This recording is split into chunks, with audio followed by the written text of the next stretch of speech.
Big Shaq thought he was just doing a good deed, giving up his first-class seat to an elderly man on a long flight. But when the plane takes off, whispers turn to accusations, and a decades-old secret comes crashing back to life. Who is Joe Caldwell, and why are powerful people so desperate to silence him? By the time they land, justice will finally take off. But will it be too late? Before we deep dive into this interesting story, subscribe to our channel and tell us where are you watching from. Share in the comments below. Shaquille O'Neal wasn't just a giant in stature. He was a giant in heart. He had spent years building his legacy, on the court, in business, and in the lives he touched. But tonight, as he walked through the bustling halls of LAX, he wasn't thinking about his championships or endorsements. He was just another tired traveler, hoping to make it to Miami without any complications. First-class check-in was seamless. The airline staff greeted him with the usual enthusiasm, flashing polite smiles, sneaking glances at his towering frame. He nodded back, always gracious, always warm. He didn't need to say much. His presence spoke louder than words. But just as he handed over his boarding pass, something caught his eye. A few feet away, an elderly man struggled with his carry-on bag, his frail hands trembling as he tried to lift it onto the conveyor belt. His clothes were neatly pressed but outdated, his posture slightly bent from the weight of years. The line behind him grew impatient. A businessman in a tailored suit sighed audibly, checking his watch. A young woman shifted her weight from one foot to the other, rolling her eyes. The airline staff didn't seem to notice, or maybe they did, but they were too busy keeping the line moving. Shaq watched as the old man finally managed to lift his bag, only for it to tip over and spill onto the floor. A quiet hush fell over the line, one of those uncomfortable silences where everyone waits to see if someone else will step in. For a moment, Shaq hesitated. He was used to stepping up when it counted. On the court, in charity events, in moments that demanded his strength. But this was different. He wasn't in a gym, wasn't holding a check for some feel-good foundation. This was just an old man struggling in the middle of a crowded airport. A man who, for all Shaq knew, might not even want his help. Still, his feet moved before his mind could second-guess. "Here, let me get that for you," Shaq said, bending down with ease, lifting the bag like it weighed nothing. The old man looked up surprised. His tired blue eyes softened. "Thank you, son," he said, his voice raspier than expected. "Didn't mean to hold up the line." "No worries," Shaq replied, placing the bag securely on the belt. A few people in line murmured, recognition setting in. Someone whispered his name. A phone camera flashed, but Shaq ignored it. He turned back to the old man, who was now fumbling with his boarding pass. Economy class. Middle seat. A 5-hour flight. Shaq glanced down at his own first-class ticket. The thought struck him fast and sharp. What if I switch seats with him? It wasn't something he had planned. Wasn't some grand gesture for social media. It was just right. The kind of thing his mother, Lucille, would have told him to do. Always take care of people when you can, Shaquille. He looked over at the first-class lounge. Plush seats, extra legroom, privacy, the kind of comfort he had grown used to. And then he looked back at the old man, adjusting his thin-framed glasses, stuffing his boarding pass into his jacket pocket. Shaq took a deep breath. "Hey, sir," he said, voice calm, steady. "How'd you like to trade seats with me?" The old man blinked, confused. "Trade?" "Yeah, you take my first-class seat. I'll take yours." The silence stretched for a second too long. A flight attendant standing nearby looked up, startled. The businessman in line actually scoffed, shaking his head like Shaq was crazy. But the old man, he just stood there, eyes narrowing slightly. "Son," he said after a beat, "why would you do that?" Shaq shrugged. "Because I can." The old man studied him for a long time. Then slowly, a small, knowing smile crept across his lips. "Well, I'll be damned," he muttered. "Ain't that something?" But even as he nodded in gratitude, there was something else in his expression. Something Shaq couldn't quite place. It wasn't just surprise. It wasn't just appreciation. It was almost like he knew something Shaq didn't. And for the first time that night, A strange feeling settled in Shaq's chest, one he couldn't shake. Like he had just stepped into something much bigger than a simple act of kindness. Shaq wasn't a man who second-guessed his decisions. When he felt something in his gut, he acted. And in that moment, standing in the middle of the airport, watching an elderly man shuffle through his economy-class boarding pass, he knew what he had to do. "Let's switch," Shaq said, again, this time with a reassuring nod. The old man hesitated, gripping his ticket like it might vanish in his hands. He opened his mouth, closed it, then let out a low chuckle. "Son, you must be kidding. First class? For me?" Shaq grinned. "Yeah, why not? Long flight. You deserve to stretch your legs." The old man shook his head, his smile faint but genuine. "Ain't nobody ever done something like this for me. Especially not." He trailed off, his eyes flickering with something Shaq couldn't quite read. Especially not what, Shaq wondered.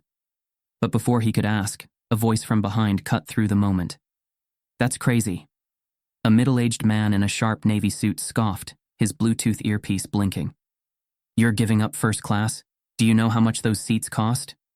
He gave a short laugh, shaking his head. "Man, if I had that kind of money, I wouldn't waste it."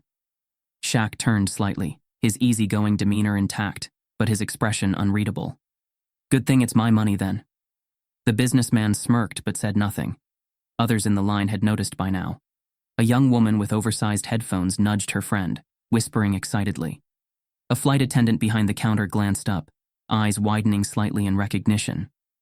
A father holding his toddler gave Shaq an approving nod, but not everyone looked impressed. "That's not fair," a woman in a beige blazer muttered under her breath.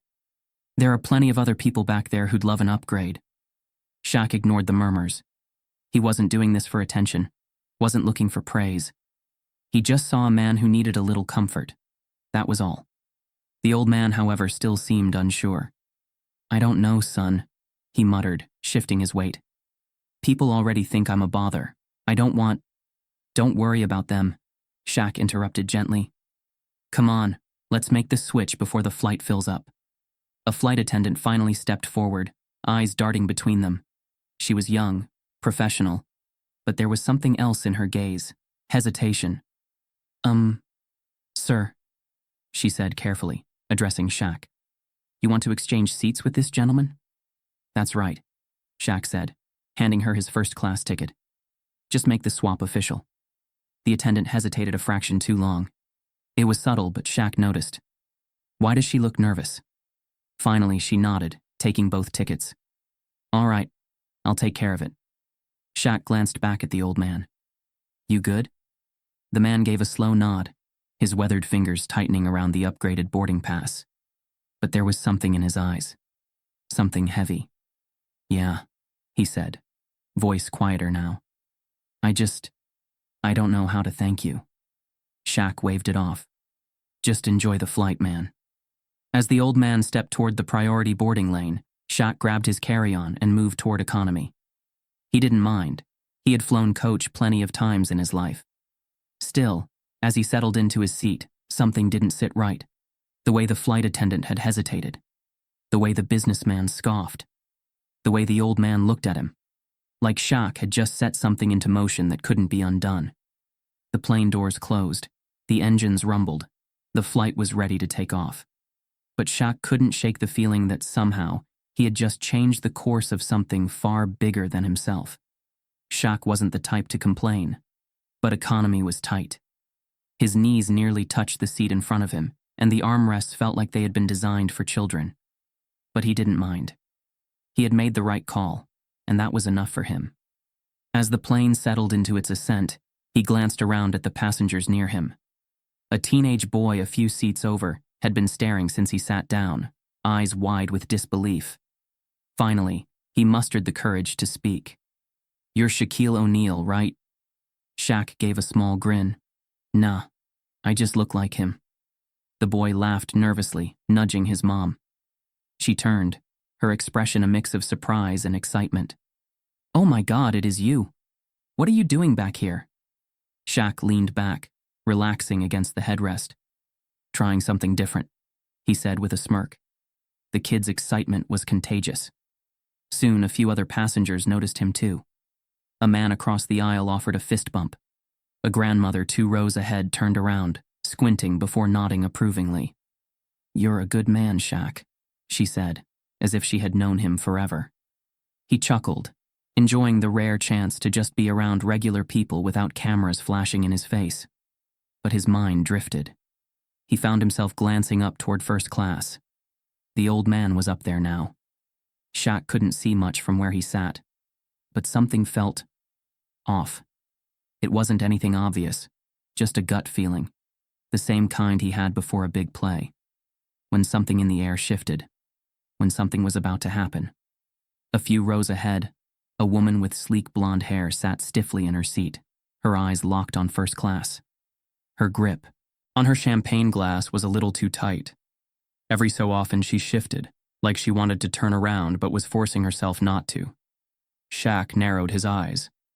Then, almost as if on cue, the curtain between economy and first class shifted slightly.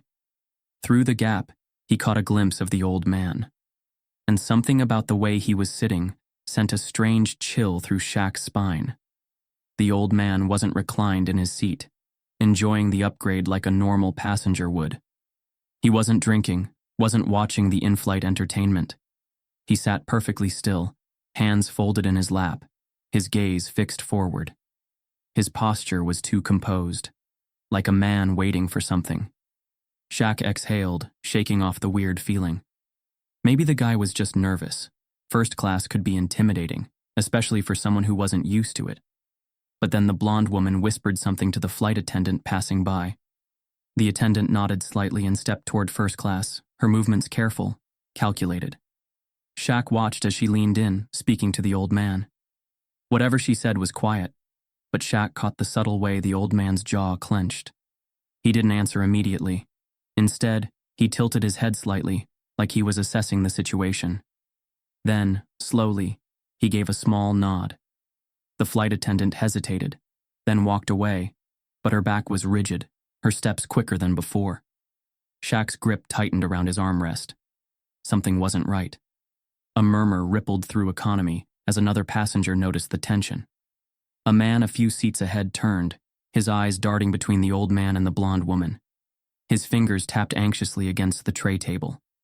He wasn't just another traveler. He was watching, closely. And that's when Shaq realized, this wasn't just an old man on a plane. This was someone with a secret, and Shaq had just given him his first-class seat. The hum of the engines filled the cabin, a steady vibration that most passengers barely noticed. But Shaq did. He noticed everything now, the tension in the air, the way people were sitting a little too still, the way a few eyes darted toward first class, toward the elderly man who now occupied the seat that had been meant for Shaq. He adjusted himself in his cramped economy seat, feeling the weight of unease pressing down on him. The first-class section was separated by a thick curtain, but from his angle, he could still see parts of it when the fabric shifted. And every time it did, he caught glimpses of the old man, sitting stiffly, barely moving. Then suddenly the plane lurched. A sharp jolt of turbulence sent gasps rippling through the cabin.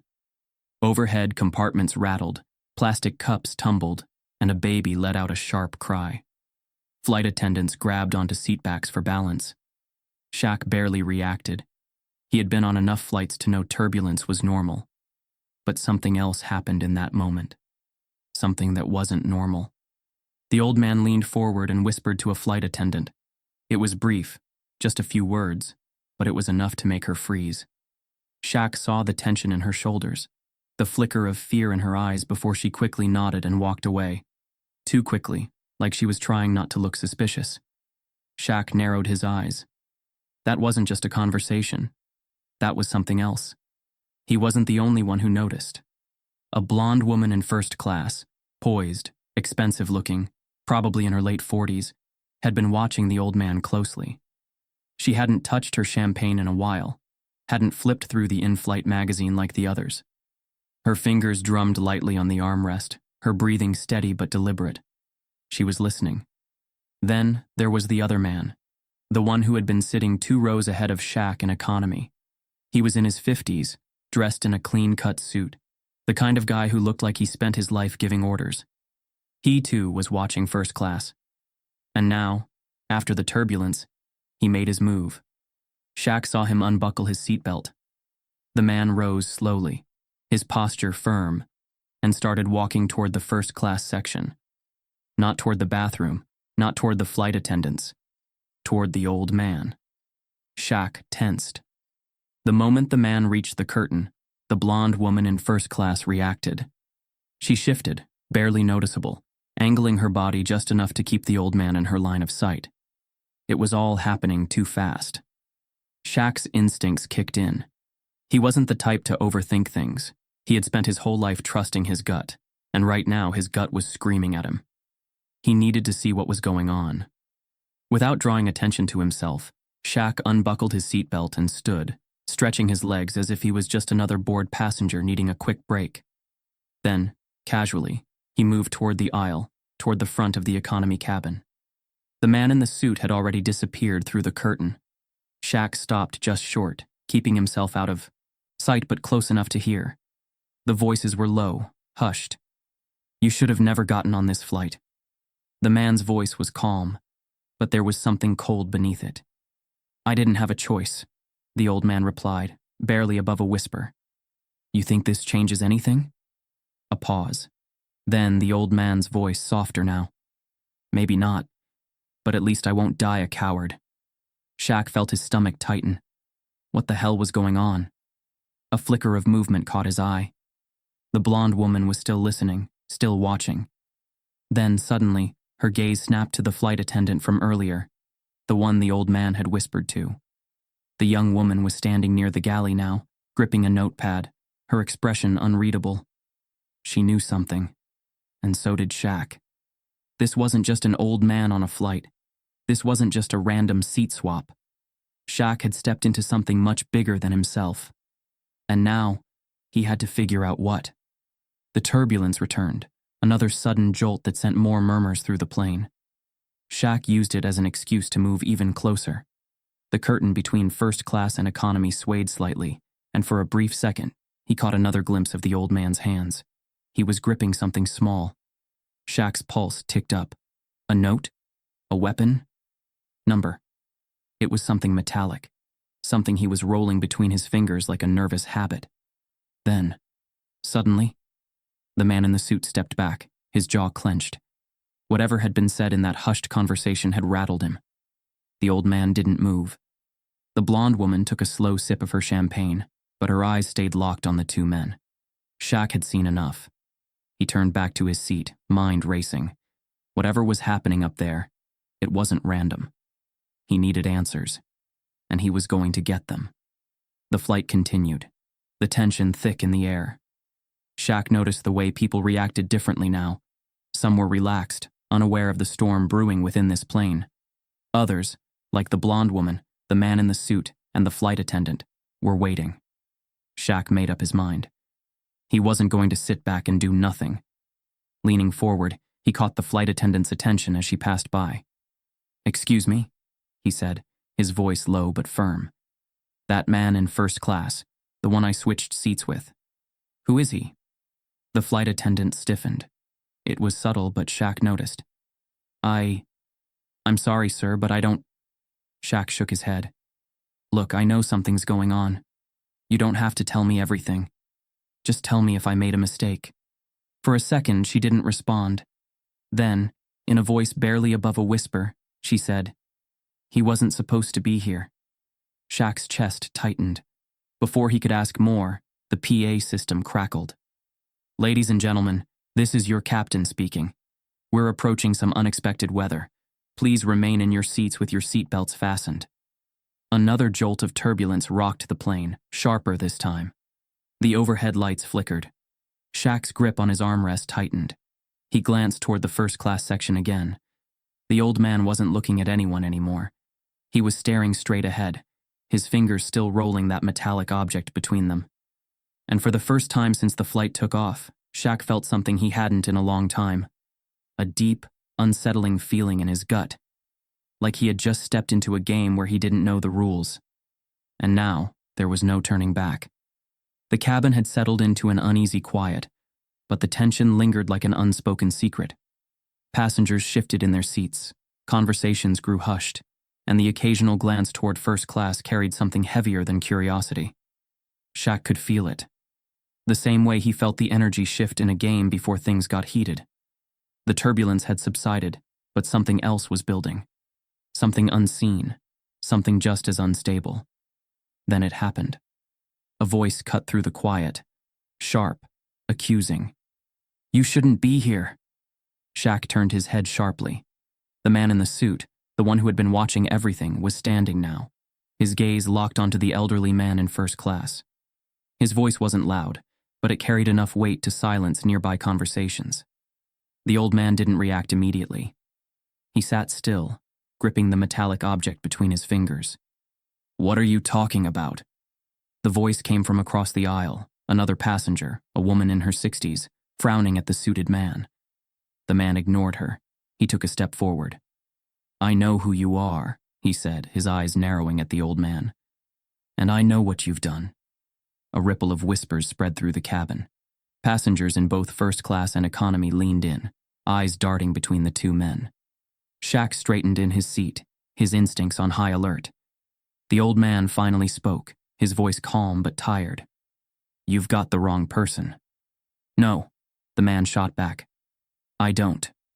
A few rows ahead, the blonde woman in first class sat down, her untouched champagne. She didn't speak, but the way she folded her hands together, the way her sharp blue eyes locked onto the scene, it was clear she wasn't surprised by this confrontation. She had been waiting for it. Shaq watched as the flight attendant, the same one who had hesitated earlier, hurried forward, her expression a mix of nervousness and professionalism. "Sir, please return to your seat." The man in the suit barely acknowledged her. "I have a right to know," he said, voice steady. "Does this airline even screen who they put in first class?"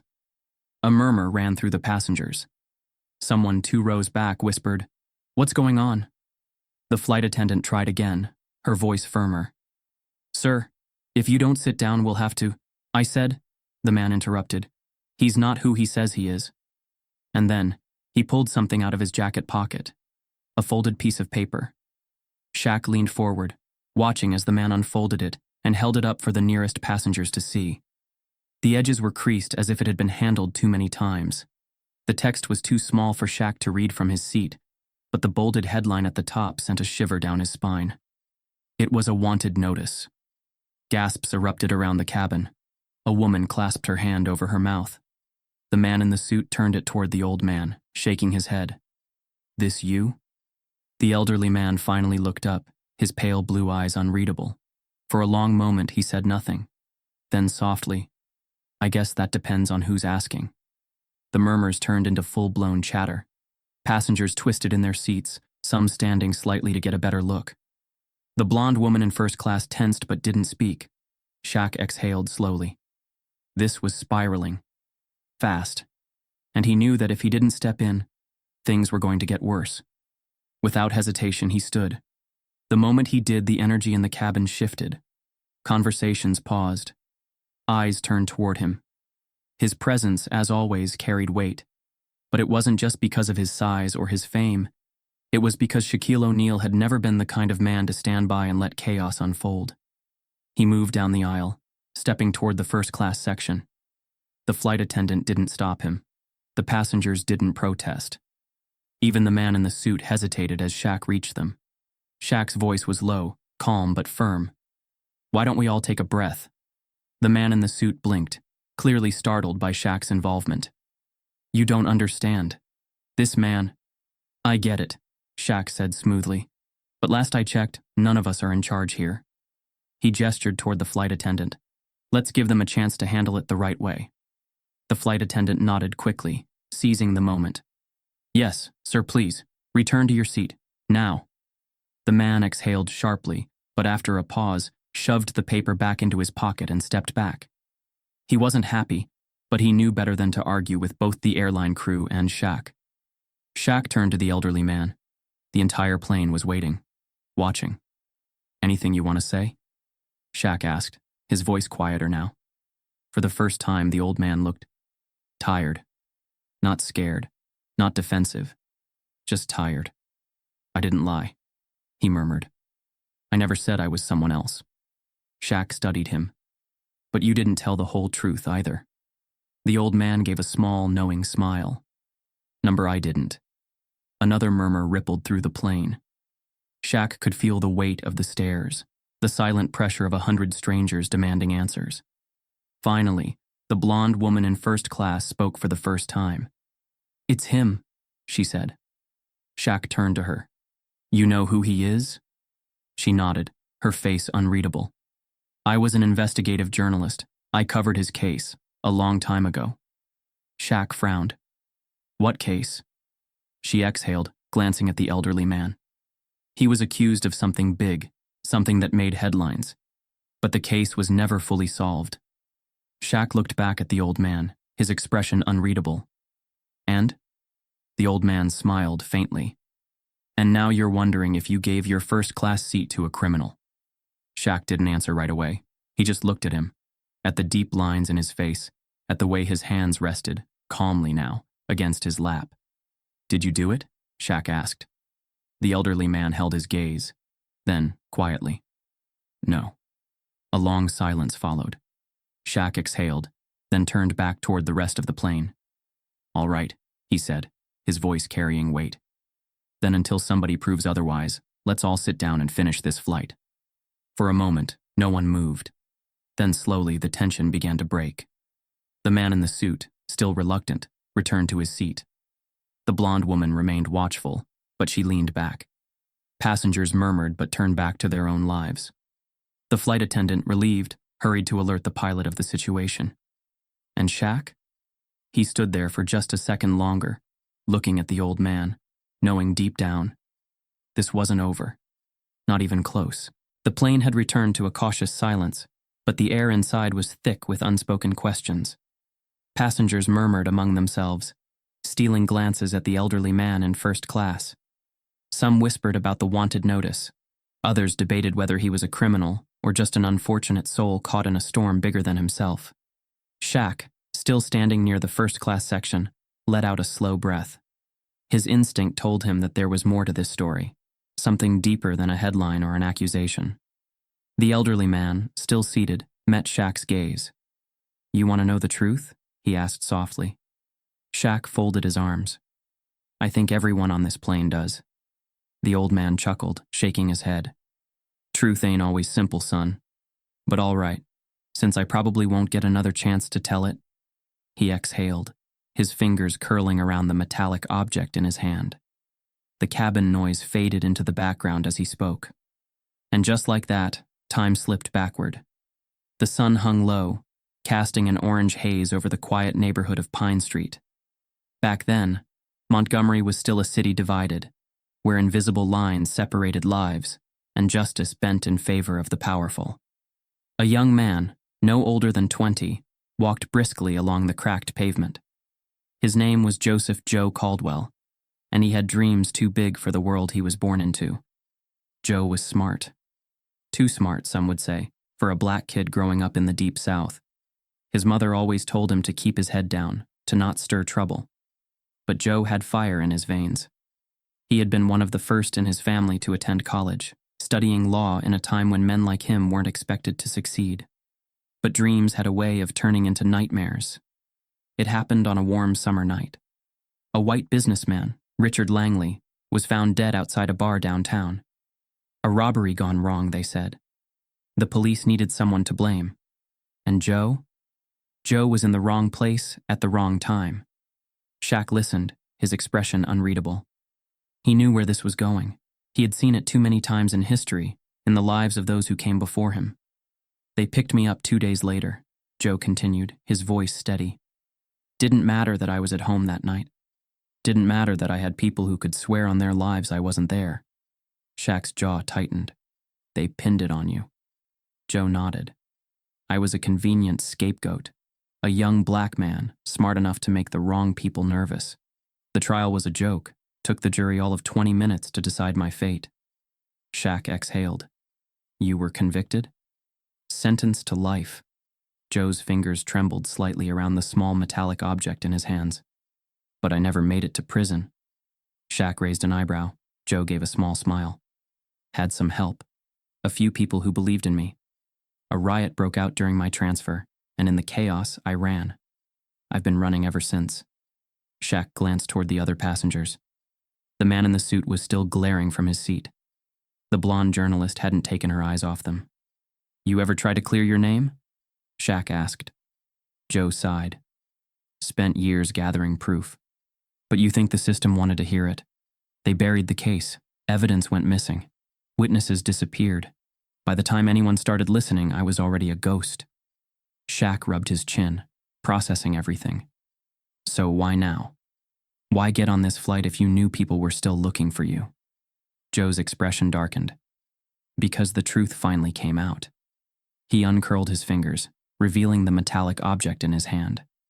It was an old police badge. Shaq's eyes narrowed. That supposed to mean something to me? Joe nodded. This belonged to a cop named Frank Delaney, the officer who arrested me. Turns out he died last month. And guess what? Before he passed, he left a confession, said he was ordered to pin the crime on me, said he knew I was innocent the whole time. Shaq clenched his fists. Joe continued, his voice quieter now. I was on my way to meet the only reporter willing to cover my story. But I guess the wrong people found out. That man in the suit, he's not just another passenger. He's got ties to the same people who covered this up 50 years ago. Shaq felt a cold anger settle in his chest. This wasn't just about one man. This was about a system that had swallowed people like Joe for generations, and Shaq couldn't ignore it. The tension in the cabin thickened. Some passengers had returned to their books or movies, pretending not to eavesdrop. Others openly stared, hungry for more pieces of the puzzle. The blonde journalist finally spoke again. I read about your case, she admitted, her voice softer now. Back then, the headlines painted you as a dangerous criminal. But I always wondered why the evidence was so thin. Joe chuckled bitterly. Thin is a nice way to put it. Shaq looked at her. You believe him? She hesitated, then nodded. Yes. Shaq turned back to Joe. So what's next? Joe exhaled, glancing at the flight attendants moving nervously at the front of the cabin. That depends. On what? On whether I make it off this plane alive. A chill ran through Shaq's spine. He followed Joe's gaze and saw it. The man in the suit was making a call. Shaq knew what that meant. This wasn't over, not by a long shot. Shaq took a slow, deep breath, his mind working fast. This wasn't a basketball game, but strategy still mattered. He had two choices: sit back and hope Joe made it to his destination, or step in and make sure no one tried to silence him before they landed. The decision was easy. Shaq straightened, his massive frame making his presence impossible to ignore. He turned to Joe, his voice steady. You're not alone in this. Joe looked at him, surprised. You believe me? Shaq nodded. Yeah, and I'm not letting them take you down again. For the first time in a long time, something flickered in Joe's tired eyes. Hope. The plane was still hours from landing, but Shaq knew one thing for certain. By the time they touched the ground, the world would know the truth. And this time, justice would not be denied. The air inside the cabin felt heavier now, thick with doubt and tension. Passengers whispered in hushed tones, side eyes exchanged across rows, hands gripping armrests just a little too tight. The old man's confession had done more than stir curiosity. It had split the plane in two. Some believed him, some didn't, and Shaq was stuck in the middle. He had seen people turn on each other before, on the court, in locker rooms, in board meetings where money and power outweighed reason. But this was something different. This was justice versus self-preservation, truth versus fear. And no matter how this flight ended, someone was going to walk away believing they were on the losing side. The murmurs started small. That guy's a fugitive. He admitted it. He was framed. Yeah? Then why run for 50 years?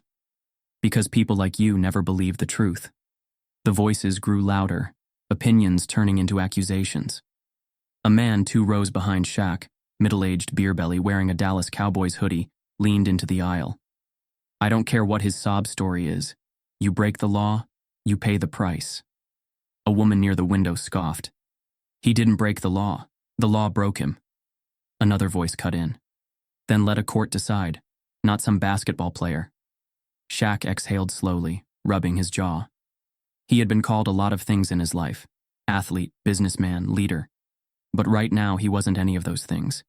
He was just a guy on a plane, trying to figure out what the hell was the right thing to do. He turned to Joe, who sat quietly, watching the argument unfold like a man who had seen too many battles to be surprised by another. You hear this? Shaq muttered. Joe gave a tired smile. Son, I've been hearing this since 1968. Shaq nodded slowly, his mind racing. This was spiraling, fast. Then the turbulence hit. The plane dropped suddenly, sending a collective gasp through the cabin. Drink spilled. A woman let out a sharp cry. The fasten seatbelt sign flickered back on. Shaq grabbed the armrest as the pilot's voice crackled through the speakers. Ladies and gentlemen, we're experiencing unexpected turbulence. Please remain in your seats and fasten your seatbelts. The plane rocked again, harder this time. A flight attendant stumbled against a seat, gripping the headrest to steady herself. Shaq's stomach clenched. He had been on a lot of flights. He had never felt turbulence like this. Then another voice, this time from the cockpit. This is your captain. Due to worsening weather conditions, we're making an emergency landing in Atlanta. A stunned silence followed. Passengers exchanged uneasy glances. Emergency landing? Someone whispered. This ain't normal, another muttered. Shaq's grip on the armrest tightened. An emergency landing meant authorities would be waiting on the ground, and that meant Joe had no time left. Shaq's mind raced. He looked at Joe. He looked at the man in the suit, who had pulled out his phone again, typing something fast. Shaq's gut told him it was a message to someone waiting in Atlanta. Someone who didn't want the truth coming out. Then his eyes landed on the blonde journalist. She was watching the man in the suit. She knew. Shaq made a decision. Without hesitation, he pushed himself out of his seat and moved toward her. She stiffened as he approached, but Shaq wasn't there to intimidate. He leaned down, keeping his voice low. You still got contacts in the press? Her blue eyes flickered with understanding. Yes. Shaq nodded. Good. Because when we land, you're gonna make sure his story gets told. She hesitated, then nodded. Shaq turned back toward Joe. We're running out of time, he muttered. You ready for this?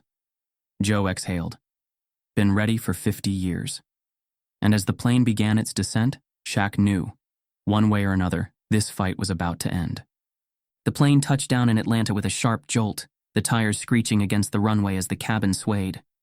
The sudden impact sent a ripple of tension through the passengers, though the real storm was waiting just beyond the jet bridge. Shaq glanced out the window, and his stomach tightened. Airport security was already there. A group of uniformed officers stood in formation near the terminal entrance, speaking into radios, their expressions unreadable. But Shaq had seen enough in his life to know what this meant. They weren't here for a routine check. They were here for Joe. A ripple of uneasy murmurs spread through the passengers. Oh damn, they're waiting for him, someone whispered. Guess they're not taking any chances, another added. Joe sat still, his weathered hands resting on his lap, his face unreadable. The weight of 50 years sat on his shoulders, and yet, in this moment, he looked prepared, like a man who had made peace with whatever was coming. Shaq wasn't at peace. He glanced at the man in the suit, the one who had been watching everything from the beginning. He wasn't tense. He wasn't panicked. He looked satisfied. Shaq knew that look. He'd seen it in boardrooms, in power plays between rich men who never got their hands dirty. This guy wasn't just some random passenger. He was involved, and Shaq wasn't about to let him win. The flight attendant's voice crackled over the speaker. Ladies and gentlemen, please remain seated as airport security conducts a passenger check. A hush fell over the cabin. Then, the officers stepped inside. The lead officer was a tall man with sharp features, his uniform crisp, his movements precise. He walked down the aisle slowly, scanning the faces of the passengers until his eyes landed on Joe. Shaq saw it happen in real time. People leaned away. Some passengers stared, others pretended not to. A woman in the row across from Joe pulled her purse closer to her chest, as if guilt were contagious. And Joe? He didn't flinch. The officer stopped in front of his seat. "Joseph Caldwell." Joe met his gaze, steady. "That's me." Shaq moved before anyone else could react. "Hold up," he said, his deep voice cutting through the tension like a blade. The officer blinked, thrown off by the sheer size of the man who had just placed himself between them. "Sir, I need you to return to your seat," the officer said. Shaq didn't move. "And I need to know why this man is being taken off this plane like a criminal." The officer straightened, regaining his composure. "We have orders." Shaq cut him off. "Orders from who?" The officer hesitated. It was the briefest of pauses, but it told Shaq everything. This wasn't about justice. It was about keeping something buried. "I'm gonna need you to step aside," the officer said again, firmer this time. Shaq squared his shoulders. "I respect what y'all do, but you're making a mistake." The tension in the air thickened. The officers weren't used to being challenged, especially not by Shaquille O'Neal. The man in the suit smirked. Shaq clenched his jaw. Then, before anyone could speak, the blonde journalist stood. "Wait," she said. "Before you take him, you should hear something." All eyes turned to her. She reached into her bag and pulled out a tablet. With a few taps, she brought up an article. Then, she began reading aloud. Newly discovered confession from former Montgomery police officer Frank Delaney reveals shocking truth about a 50-year-old wrongful conviction. The murmurs in the cabin grew louder. Passengers who had been on the fence now leaned in, watching the scene unfold like a courtroom drama playing out in real time. The lead officer frowned, glancing at the screen as the journalist continued. This confession was recorded before Delaney's death last month. It explicitly states that Joseph Caldwell was framed for the 1968 murder of Richard Langley. A sharp gasp. Someone muttered, "Wait, what?" Shaq watched as the officer's expression shifted. This wasn't just an accusation anymore. This was proof. Joe leaned forward slightly, his voice steady. "So tell me, officer, you still want to arrest an innocent man?" A heavy silence followed. The officer turned to his men, murmuring something into his radio. He was getting new orders. The power dynamic was shifting, and everyone knew it. The man in the suit, who had been smirking moments ago, now looked pale. Shaq exhaled. This wasn't over yet. "Sir," the officer finally said, his tone different now. "We're going to need to bring you in for questioning." Shaq tensed. "Hold on." The officer raised a hand. "Not under arrest, just for processing. If this confession is real, it'll change everything. But we have to follow protocol." Shaq studied him for a long moment. Then he turned to Joe. Joe gave a tired smile. "This is the best shot I've had in years." Shaq nodded. "Then let's make sure you walk out of there free." As security escorted Joe off the plane, something happened that Shaq didn't expect. Passengers, some who had doubted him, some who had whispered against him, started clapping. Not everyone. Not the man in the suit, who had sunk low in his seat, his face blank. But enough. Shaq watched Joe disappear down the jet bridge, and he knew. This was just the beginning. Justice had been delayed for 50 years, but today it had finally caught up. The Georgia morning air was thick with humidity, and a crowd had already formed outside the Fulton County Courthouse. Reporters, activists, and curious onlookers gathered, their voices a mix of excitement and tension. Cameras flashed, microphones were extended, and headlines were already being written. Former fugitive Joseph Caldwell faces the court after 50 years on the run. New evidence could overturn decades-old conviction. Shaquille O'Neal's act of kindness sparks a fight for justice. Shaq stood just outside the courthouse steps, hands in his pockets, his towering frame impossible to miss. He had flown to Atlanta for one reason: to make sure Joe Caldwell's story didn't get buried again. The previous night had been chaos. The moment the flight landed, news spread like wildfire. A former fugitive, framed for murder in 1968, had been pulled off a plane, only to have new evidence come to light at the 11th hour. The press had eaten it up, and by morning, Joe's face was on every screen in America. Shaq had expected backlash, and there was plenty of it. He still ran for 50 years, some critics argued on TV. If he was innocent, why didn't he fight it back then? Others questioned. But the louder voices, the ones who mattered, saw the truth. A man had been wrongfully convicted. The system had failed him. And now, it was time to make it right. Joe sat quietly at the defendant's table, his hands folded, his back straight. He wasn't shackled. He wasn't treated like a criminal. For the first time in half a century, he wasn't running. His attorney, a young, sharp woman named Monica Grayson, stood with a confidence that had been missing from Joe's defense team 50 years ago. "Your Honor," she said, addressing the judge, "this is not a retrial. This is an acknowledgement of a miscarriage of justice." She turned toward the packed courtroom, her voice steady. "The evidence against Joseph Caldwell was fabricated. The confession of former officer Frank Delaney proves that the Montgomery Police Department intentionally framed my client to close a case they couldn't solve. Not only was he denied a fair trial, but he was hunted for decades while the real killer remained free." A hush fell over the room. Shaq sat in the back, arms crossed, listening carefully. The judge, a stern-looking man in his 60s, adjusted his glasses. "Miss Grayson, are you suggesting that the entire case against Mr. Caldwell was a fraud?" Monica nodded. "Not suggesting, Your Honor. Stating as fact." She turned toward the jury box where reporters scribbled notes. The prosecution's key witness in 1968, Officer Delaney, admitted in his dying days that he was ordered to arrest Mr. Caldwell, despite knowing he was innocent. The so-called physical evidence that tied my client to the murder scene. Planted. The case was designed to fail from the start. Shaq watched the judge's expression shift. The weight of the truth was undeniable. Then, the judge turned toward the prosecutor. "Does the state wish to challenge this evidence?" The DA, a sharp-dressed man with graying hair, stood. He glanced at the papers in front of him, then let out a slow breath. "No, Your Honor," he said. "We do not." Gasps rippled through the courtroom. Shaq felt his chest tighten. This was it. The judge nodded. He removed his glasses and leaned forward. "In light of this new evidence, this court finds that Joseph Caldwell was wrongfully convicted." He looked directly at Joe. "Mr. Caldwell, you are fully exonerated." A beat of silence. Then, applause erupted. Shaq let out a breath he hadn't realized he was holding.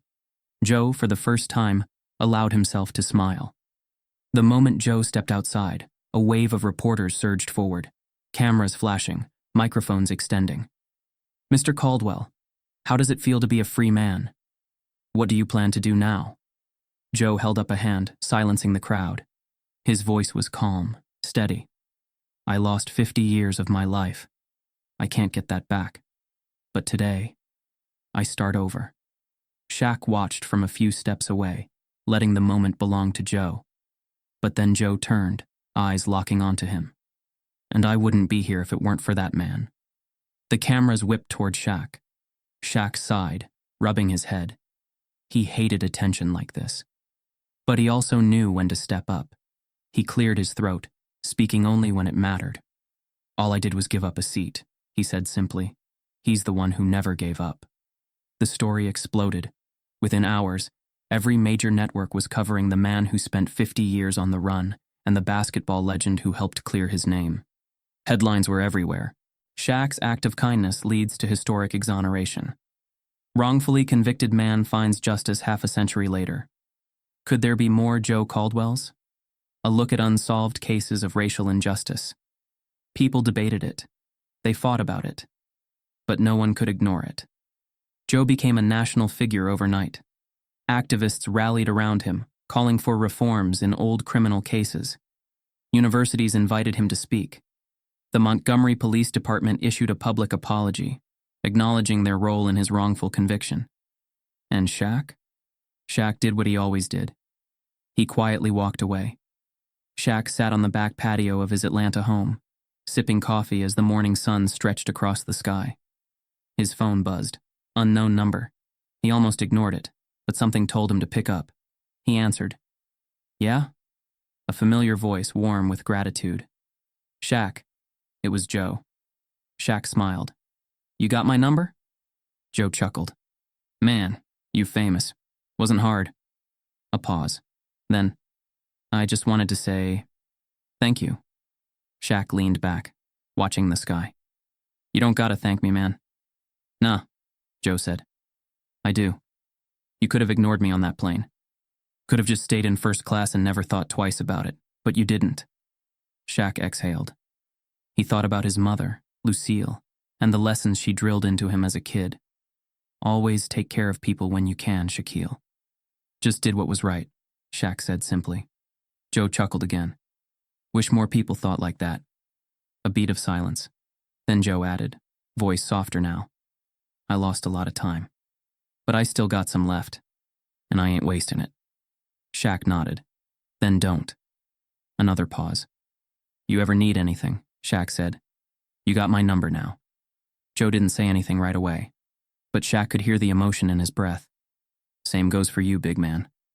Then the line went dead. Shaq stared at the phone for a moment, then set it down. He took another sip of coffee, feeling something he hadn't expected. Peace. Because in the end, all he had done was give up a first-class seat. But for one man, it had been the seat that led to freedom.